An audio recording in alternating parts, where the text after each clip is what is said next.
The president pulls out of the Paris Climate Accord, and his administration is asking the U.S. Supreme Court to reinstate the travel ban. A lot to talk about today. Political analyst Wendy Patrick, Laura Fink join us with more. Ladies, good morning to both of you. Good morning, Shelley. All right, let's talk about what everybody's talking about today, the Paris Climate Accord, this move freeing the U.S. from compliance goals to reduce carbon emissions. Laura, is this good or bad? Well, it is not good. It is decidedly not good. Right now, we know that sea levels are rising. 99% of scientists agreeing that the Earth warming could have disastrous consequences. Obviously, there are species impacts. Obviously, our coastal cities are in danger. But also, we know that the weather patterns that change, the extreme storms that this causes, the drought and the famine deprive people of resources, and that causes conflict. That's why people far and wide all agree that pulling out of this climate accord is dangerous. 197 countries agree that we need to come collectively together. This is the broadest agreement we've seen in generations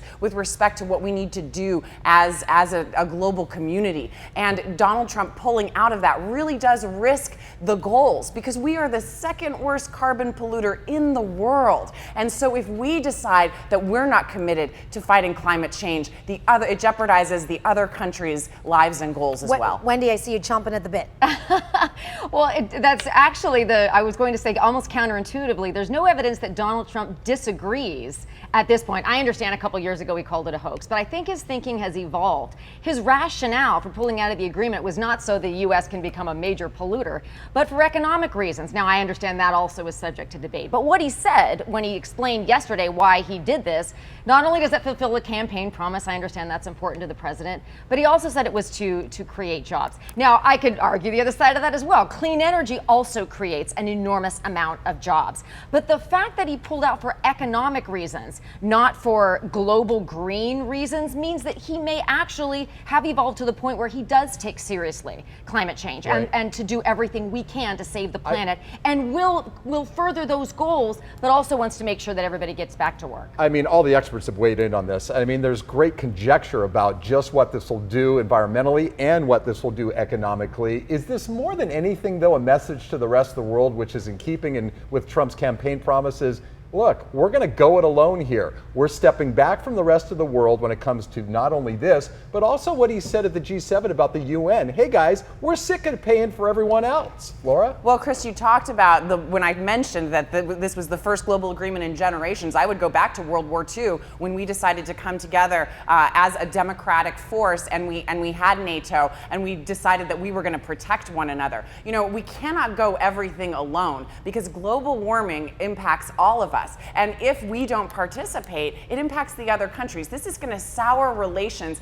And when we're talking about jobs, I mean, when people bring up jobs and they act like they're threatened, people use that a little bit too much because it's politically expedient. We do not have evidence that that's the case. And to Wendy's point, we know that in fact green jobs could create a lot of economic growth for America. But pulling out of the trade accord means that they could turn on us. The innovation could come from other countries. As they try to reduce their carbon footprint, they could be using other countries' technology. So we could fall behind. So this is really a disaster on any number of fronts. Well, Chris, to your point, it should be fair. And that was the point that the president made yesterday, is that this deal had U.S. footing the bill up front. Other countries got a pass on how much they needed to reduce their emissions. And there are so many details along those lines. Suffice it to say, the president wants it to be more fair to the people of the United States. In particular, he called out China getting a 13-year pass on this. China and India, that's right, that's right. And so in that vein, and I understand that the other countries don't want to renegotiate. They think it's fine as it is. They think it would be too time consuming. But given the amount of years that's going to pass before anything happens anyway, with respect to us pulling out, there may be time to renegotiate. And I mean, this is the guy who wrote the art of the deal. The world leaders are saying, no way we're going to renegotiate this thing. They've already gone out on this. We got to get to the travel ban, though, guys. What do you think about it? Is this going all the way? It's already being asked to go to the Supreme Court by the Trump White House. Do they have enough votes with this new court to pass in the U.S. Supreme Court, do you think?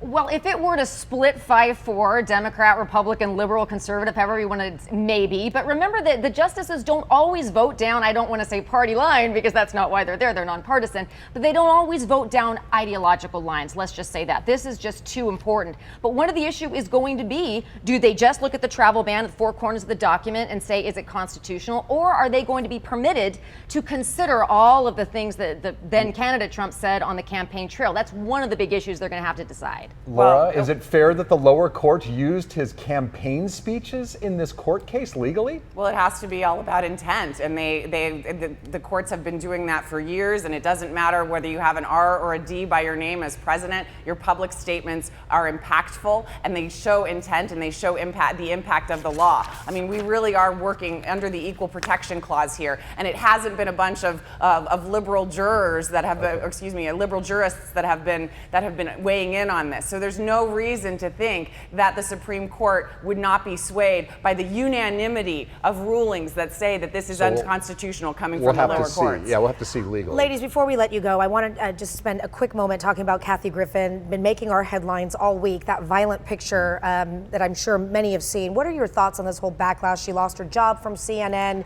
Jim Carrey now coming to her defense this morning. Wendy, we'll start with you. I got to tell you, having seen gory details, photos of real murders my entire career, that was still very, very difficult to watch. It's the power of visual media.